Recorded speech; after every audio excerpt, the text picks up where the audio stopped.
Hola a todos. Hoy os voy a presentar al amigo Javier Vinós, al que sigo y admiro desde hace 10 años y con el que he disfrutado leyendo todo lo que escribe. Es biólogo molecular, lo cual no tiene una relación directa con los asuntos del clima, pero su formación rigurosa en el método científico, unida a su honestidad, hace que las evidencias que encuentra cuando investiga cualquier tema haya que tenerlas en cuenta. Durante los últimos 9 años, Javier ha investigado el tema del calentamiento y solo ha encontrado a miles de científicos, entre comillas, agrupados en el consenso de la versión oficial. Lo que no es de extrañar, pues es la única versión que concede prestigio y financiación. Como el progreso científico proviene de cuestionar el consenso y no de aceptarlo, Javier ha seguido investigando en la búsqueda de evidencias concluyentes y ha encontrado algunas totalmente inéditas que han sido reconocidas por científicos de alto nivel, entre los pocos que no han vendido su dignidad por 30 monedas de plata. Ha escrito un libro muy completo en el que pone en cuestión el dogma que plantea que los seres humanos estamos poniendo en peligro la vida sobre la Tierra por las emisiones de CO2, cuando la realidad es que sin CO2 no podríamos sobrevivir. A continuación, Javier os va a explicar unos cuantos temas muy interesantes y os recomiendo que os leáis unas cuantas páginas de muestra de su libro, en las que se puede ver la profundidad y la profesionalidad con las que se aborda cada uno de los temas.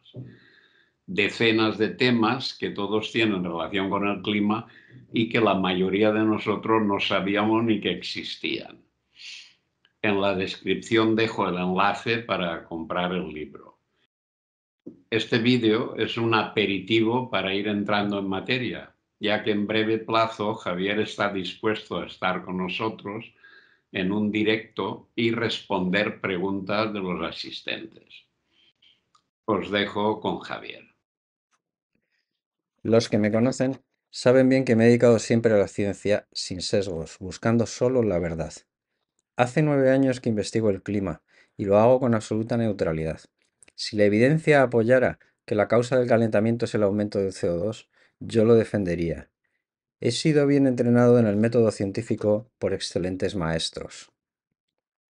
Maestros que lo conocían bien, como lo conocía Joseph Bell, profesor de medicina en Edimburgo en el siglo XIX. Él se lo inculcó a su joven ayudante Arthur Conan Doyle, quien años más tarde le usaría como modelo para su personaje Sherlock Holmes. Ya desde su primer libro, Estudio en Escarlata, deja bien claro uno de los principios elementales del método científico. El establecer una teoría antes de examinar toda la evidencia conduce al error, y el sesgo de confirmación nos hace persistir en él. ¿Se ha olvidado el método científico en la posmodernidad? Así lo parece, al menos en la ciencia del clima.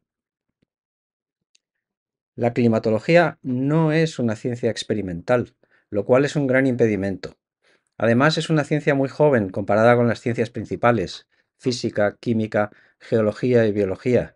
El consenso se alcanzó en 1988, casi sin datos y de forma precipitada, basándose en el efecto invernadero y en la coincidencia entre la temperatura y el CO2 durante el Pleistoceno en los núcleos de hielo de la Antártida. Hay dos procesos absolutamente esenciales en la determinación del clima que son muy desconocidos.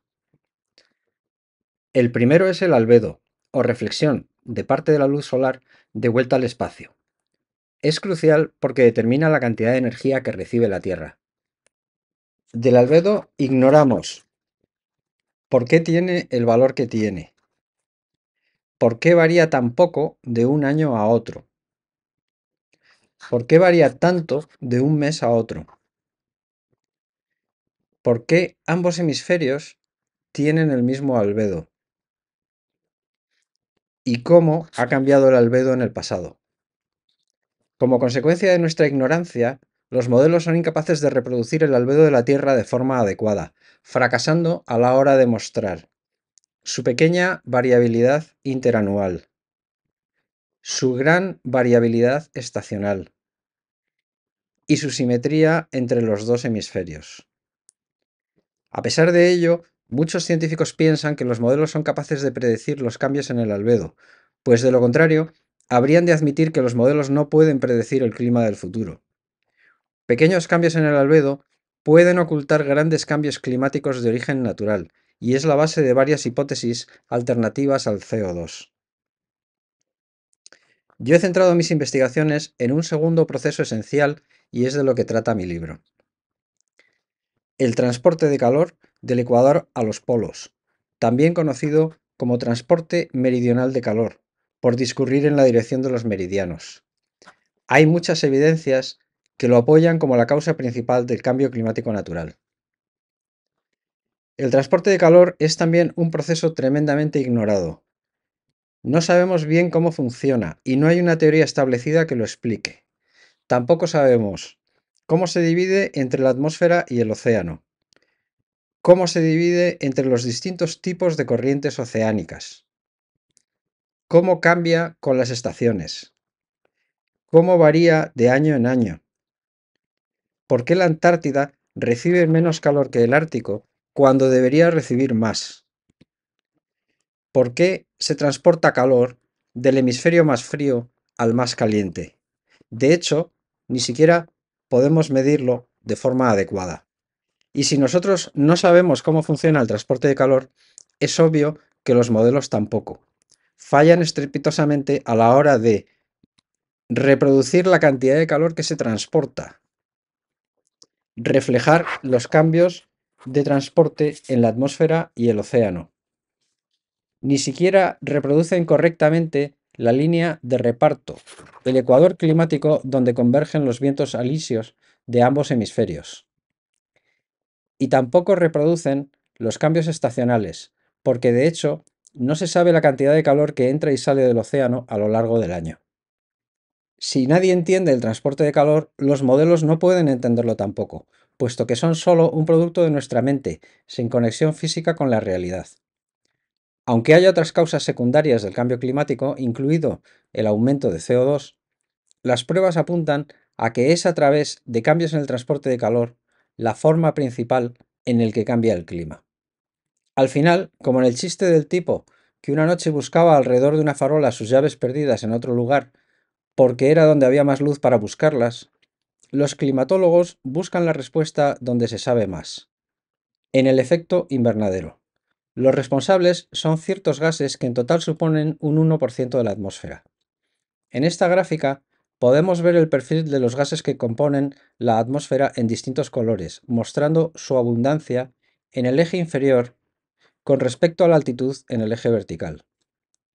Los gases recuadrados no absorben en el infrarrojo. Fijaos en el vapor de agua, con línea de puntos azul, muy abundante cerca de la superficie, pero 1000 veces menos abundante en la estratosfera. Al revés sucede con el ozono, que se encuentra casi todo en la capa de ozono de la estratosfera. La línea negra gruesa es el perfil de la temperatura, que en la troposfera presenta un gradiente vertical decreciente, es decir, cuanto más arriba, más frío hace. Esto es esencial para el efecto invernadero. ¿Qué es el efecto invernadero? Para devolver toda la energía que recibe del Sol y mantener la estabilidad, la Tierra debe emitir a una temperatura de 23 grados bajo cero. Sin gases de invernadero, esa sería la temperatura de la superficie, en vez de los actuales 14 grados y medio. Los gases de invernadero hacen la atmósfera opaca a la radiación infrarroja y por lo tanto dicha radiación se emite desde más arriba. Aunque en realidad hay emisiones desde todas las altitudes, incluso desde la superficie, la altura media de emisión es de unos 6 kilómetros de altura, o z de emisión en la figura. La temperatura de emisión, TE, a esa altura es de 23 bajo cero, como corresponde, pero el gradiente térmico vertical de unos 6 grados por kilómetro hace que la superficie esté unos 37 grados más caliente. Si duplicáramos el CO2 como se muestra en rojo y todo siguiera igual, al volverse la atmósfera más opaca, la altura media de emisión se elevaría unos 150 metros, por lo que la temperatura a esa altura estaría un grado más fría y sería necesario que la superficie y la atmósfera se calentaran ese grado para que la Tierra devolviera la energía que recibe del Sol, lo cual es absolutamente necesario. Pero en el sistema climático todo está interrelacionado y cuando algo cambia, todo cambia, con lo que nadie sabe cuánto cambiaría la temperatura. Cuando nos dicen que tenemos que reducir nuestras emisiones en X para evitar un calentamiento Y, nos mienten, porque nadie sabe eso. Los responsables del efecto invernadero son estos gases. Solo los tres primeros importan realmente. Aunque sean gases traza, eso no quita su importancia. El ozono es 1000 veces menos abundante que el CO2, pero su contribución al efecto invernadero es solo 5 veces menor. Fijaos en el vapor de agua en amarillo. Junto con las nubes que se forman a partir de él, es responsable de las 3/4 partes, pero su abundancia varía mucho porque depende de la temperatura.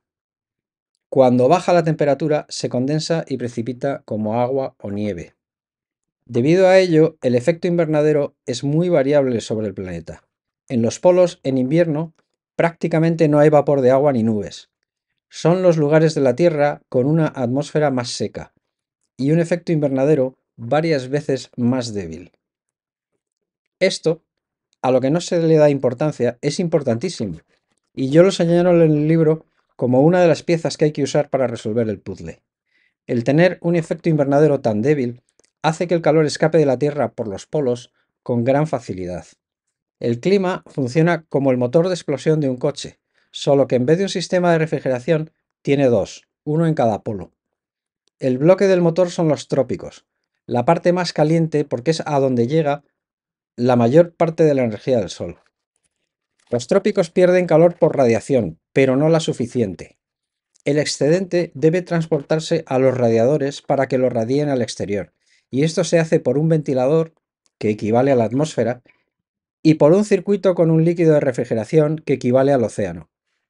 El radiador del Ártico es más eficiente y más variable que el de la Antártida. Los climatólogos no lo ven así, sino al revés. Para ellos el transporte de calor no cambia la temperatura del planeta y únicamente calienta los polos.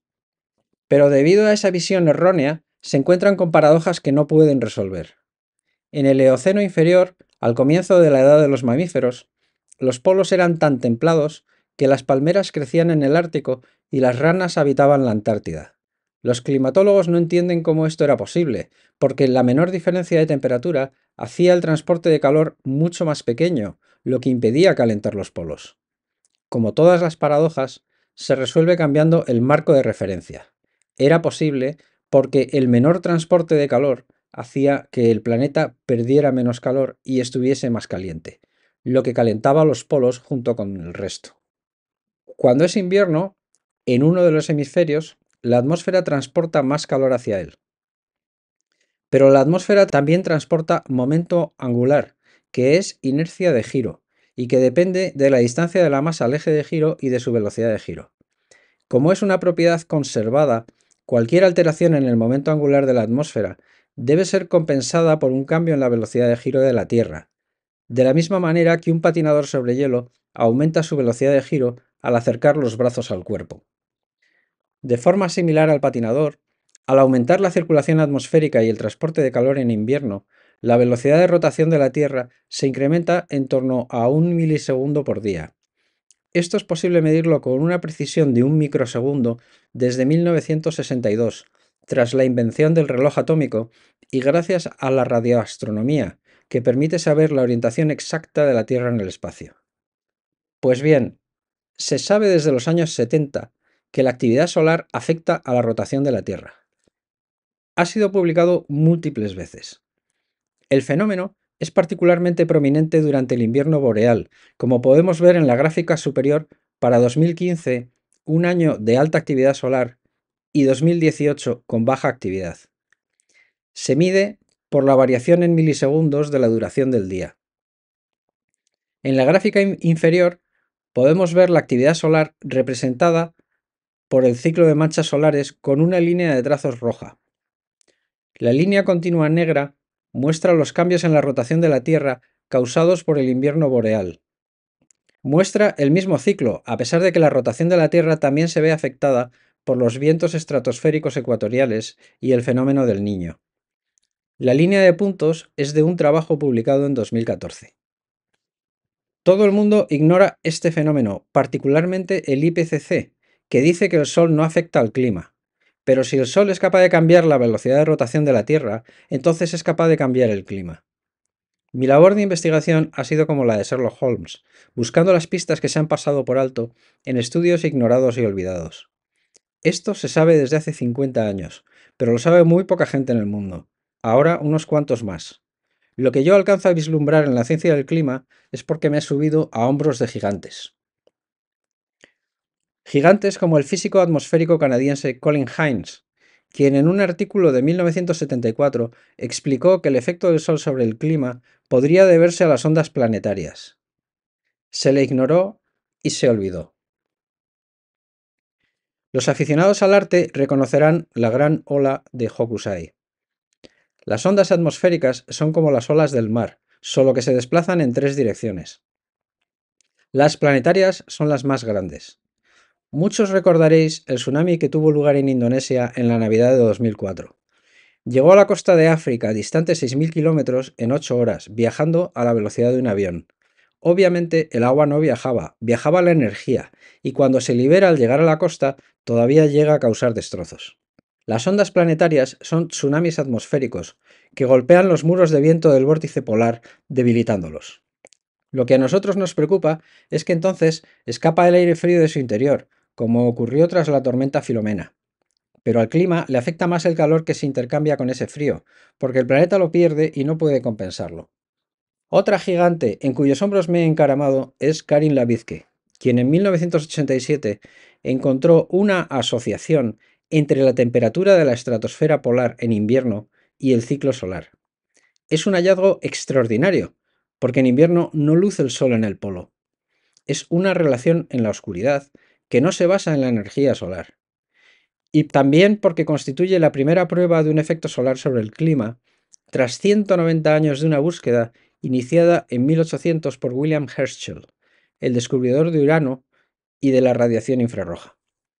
En lugar de darle el premio Nobel que merecía por tan fantástico descubrimiento, fue ignorada y ni siquiera se la menciona en los libros del clima. Aquí muestro solo los datos para los años con baja actividad solar. 30 hectopascales corresponden a unos 20 kilómetros de altura en la estratosfera. Cuando el viento tropical sopla del este, como muestran los círculos azules, la estratosfera polar está muy fría, pero cuando sopla del oeste, que corresponde a los círculos rojos, la estratosfera polar se calienta unos 15 grados. En años con alta actividad solar, el efecto se invierte, como muestro en el libro. Además, el fenómeno del Niño también afecta mucho a este efecto. Para muchos científicos, un efecto solar que ocurre en la oscuridad se invierte en función de los vientos ecuatoriales y al que afectan otros fenómenos es demasiado complicado de entender y prefieren ignorarlo. Pero no para mí, que he estudiado a Hines. La propagación de las ondas planetarias a la estratosfera depende de varios factores que afectan a la dinámica de la circulación estratosférica. ¿Cómo afecta el Sol a esta dinámica?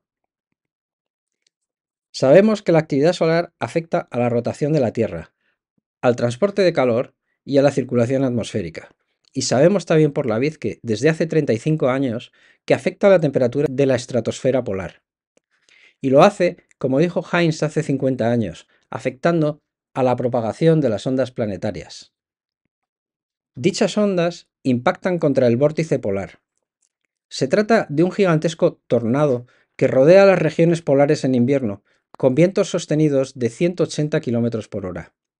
Puesto que el calor lo transporta el viento, los vientos cálidos del sur encuentran una gran dificultad en atravesar este muro de viento, por lo que se crea un fuerte gradiente de temperatura, como vemos en la segunda imagen. La línea negra de la gráfica muestra el perfil de este gradiente, que constituye un auténtico muro que crea una diferencia de 30 grados a ambos lados, como muestra la línea roja discontinua. Al debilitar el vórtice, las ondas planetarias permiten que entre el calor y salga el frío. Debido a ello, la temperatura de la región polar cambia, y dado que, como vimos al principio, el efecto invernadero es muy débil en el interior del vórtice, ello hace que el planeta pierda una energía no recuperable. Así actúa el Sol sobre el clima, tal y como explicaron Heinz y Levitke. Y eso no lo digo yo, es así.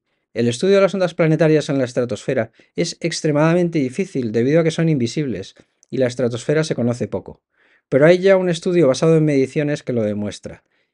Y la intensidad de las ondas planetarias depende del ciclo solar, tal y como defienden sus autores. El aspecto de dientes de sierra que presenta la amplitud de las ondas planetarias se debe al efecto de los vientos tropicales, que cambian de sentido cada año o 2 años, y al efecto del Niño. Mi aportación a estos estudios es juntar todas las piezas, el bajo efecto invernadero polar y el efecto del Sol sobre la rotación de la Tierra, el transporte de calor, las temperaturas polares y las ondas planetarias, y mostrar el efecto que todo ello tiene no solo sobre el clima, sino también sobre el cambio climático. Cuando hay baja actividad solar, el Ártico se calienta, como muestra en azul la temperatura del Ártico Central, según los datos del Instituto Meteorológico danés. Hoy en día, el calentamiento global y el calentamiento ártico se asocian. Se nos ha olvidado que entre 1976 y 1997, a pesar del intenso calentamiento global, el Ártico no solo no se calentó, sino que experimentó un ligero enfriamiento en su zona central. De la misma manera que se nos ha olvidado que hace 100 años el Ártico también se calentó de forma similar. ¿Por qué sucedió? Se debe a que la actividad solar muestra un ciclo de un poco más de 100 años. Esta gráfica mide el nivel de actividad de cada ciclo solar con respecto a la media, y podemos apreciar el ciclo solar centenario. Poco después de 1700, 1800, 1900 y 2000, la actividad solar estuvo por debajo de la media y el Ártico se calentó. Cuando hay alta actividad solar pasa lo contrario, y el Ártico se enfría, pero el resto del planeta se calienta porque se hace más eficiente conservando energía. El IPCC reconoce que la actividad solar del siglo XX ha estado en el 10% superior de los últimos 9000 años. En la gráfica podemos ver la línea de tendencia, que indica que la actividad solar ha estado creciendo los últimos 300 años. Y el calentamiento del planeta tiene 200 años. Podemos verlo en el comportamiento de los glaciares, que empezaron a cortarse a nivel global en 1820, como muestra la línea de la gráfica. Las fotos son del glaciar del Ródano en Suiza, que se fundió enormemente entre 1850 y 1900. A la gente no le preocupaba. Al contrario, se dedicaron a construir hoteles para turistas donde antes estaba el glaciar. Lo mismo muestran los indicadores climáticos. La línea verde está construida a partir de anillos de árboles y la naranja a partir de otros indicadores. Ambas muestran oscilaciones cada 30 años sobre una tendencia a largo plazo al calentamiento. En claro contraste, nuestras emisiones, en gris, fueron inexistentes hasta 1900 y bajas hasta 1950. Las curvas claramente no coinciden. Una coincidencia mucho mejor se obtiene con respecto a la actividad solar, que se muestra en datos anuales con una línea fina y con un suavizado por décadas, mostrando en rojo cuándo estuvo por encima de la media y en azul cuándo por debajo. El máximo solar moderno es el largo periodo de 70 años en el siglo XX, cuando estuvo por encima de la media, algo que solo ha sucedido el 10% del tiempo durante los últimos 9000 años. Por todo ello, podemos concluir que una reducción en el transporte de calor a los polos durante la mayor parte del siglo XX es responsable de que el planeta conservara más energía y se calentara, contribuyendo en gran medida al calentamiento global. Y como diría Sherlock Holmes, el IPCC ha cometido un error capital al establecer una teoría de consenso sin haber examinado bien todas las pruebas. Todo esto y mucho más se expone en mi último libro, Resolviendo el puzzle climático. Algunos científicos han tenido ocasión de leerlo antes de su publicación y han tenido la amabilidad de emitir una opinión favorable. Son excelentes científicos que discrepan con la teoría de consenso del IPCC. William Happer es un catedrático emérito de física en la Universidad de Princeton, que fue el director de la Oficina de Ciencia en el Departamento de Energía durante la administración Bush. Es decir, él era el científico más importante del Ministerio de Energía de los Estados Unidos. El profesor Happer, además, ha escrito el prólogo del libro. William Happer fue vergonzosamente perseguido por sus ideas por Greenpeace en un episodio que a quien hace quedar mal es a la organización parásita. Judith Curry, profesora emérita de física atmosférica en el Instituto Tecnológico de Georgia, escribió el prólogo de mi anterior libro. Esta gran científica se ha visto obligada a abandonar la docencia porque los jóvenes científicos que entrenaba veían sus carreras truncadas por el hecho de haber sido sus estudiantes. Ahora es presidenta de la compañía de predicción climática que ella fundó. Willy Sun es un ejemplo de coraje para todos. Ha sufrido una fuerte campaña de desprestigio en los medios por el hecho de conseguir fondos para el Centro de Astrofísica Harvard-Smithsonian. A pesar de ello, ha reunido a su alrededor a un grupo de 19 investigadores de 12 países y continúa desafiando las conclusiones del IPCC y apoyando el papel del Sol en el clima. Así las gastan los afirmacionistas climáticos y los científicos activistas con el apoyo de la ONU, los gobiernos y los medios. Volviendo al libro, ha sido escrito con varios niveles de lectura y dividido en multitud de capítulos cortos para hacerlo más accesible a un público general, a pesar de la complejidad intrínseca del tema. Está traducido a 5 idiomas, de los cuales 2 han sido ya publicados y 3 están en proceso de edición. Está previsto publicarlo en otros 3 idiomas más, incluido el idioma de Greta Thunberg, a ver si aprende algo, que me han dicho que falta mucho a clase.